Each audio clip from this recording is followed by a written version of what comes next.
Op-ed, ban animal-tested cosmetics in New Jersey. Our use of animals takes many forms but perhaps none so frivolous as in the testing of cosmetics. The procedures involved have a grim history that does not make for pleasant reading.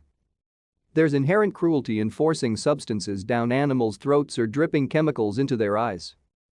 You won't find too many people willing to defend these practices, and there's a growing international movement to replace them with non-animal methods. In late June, the New Jersey state legislature joined the parade, affirming its support with passage of a bill to prohibit the sale of animal-tested cosmetics in the state. Now, the fate of this Measure S. 1726 rests with Governor Phil Murphy. To stay up to date with latest top stories, make sure to subscribe to this YouTube channel by clicking the button above this video. The burdens and demands falling upon New Jersey and all states are understandably great at this moment in our nation's history. Even so, it should be a simple matter for Governor Murphy to sign S. 1726. Happily, it involves no vexing debates, no partisan dimensions, and no complicating expenses or costs. The bill passed both chambers unanimously, not least because legislators heard from countless animal-loving citizens who would like to see it promptly signed.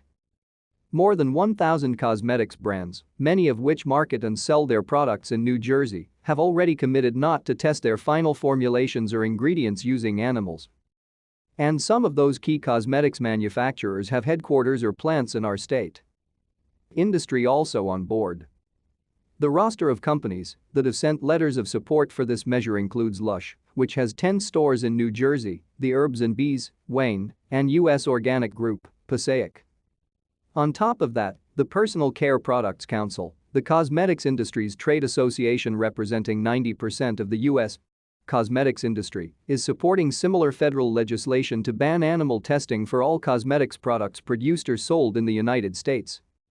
That these companies are willing to back the Federal Humane Cosmetics Act tells us something about the pace of progress in the development of appropriate non-animal methods for assessing the safety of cosmetics and their ingredients. For their own good reasons, these companies have been pressing for regulatory acceptance of cutting-edge technology that does what animal models cannot do, namely, produce swift, accurate, inexpensive and human-relevant data for the 21st century global cosmetics market.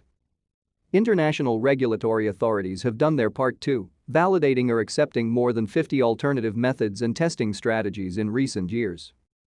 Faster, cheaper, more accurate and animal-friendly? It's a regulator's dream. Booker is leading drive for federal change.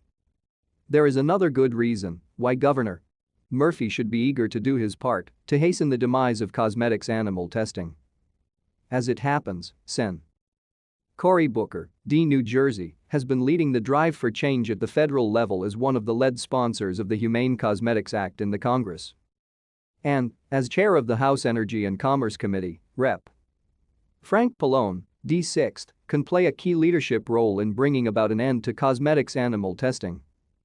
The federal bill, soon to be reintroduced in both chambers in Washington, would prohibit the sale of any cosmetic products developed using animal testing and make it unlawful to conduct cosmetics animal testing in the U.S., bringing our nation into line with more than 30 countries that have already implemented such a prohibition. Signing S. 1726 would send a message to the world that our state takes animal welfare seriously. Our citizens, like those in many other states, want to encourage the drive for innovative and superior testing methods that give us the safety assurances we seek while honoring the sensibilities of an animal-loving public.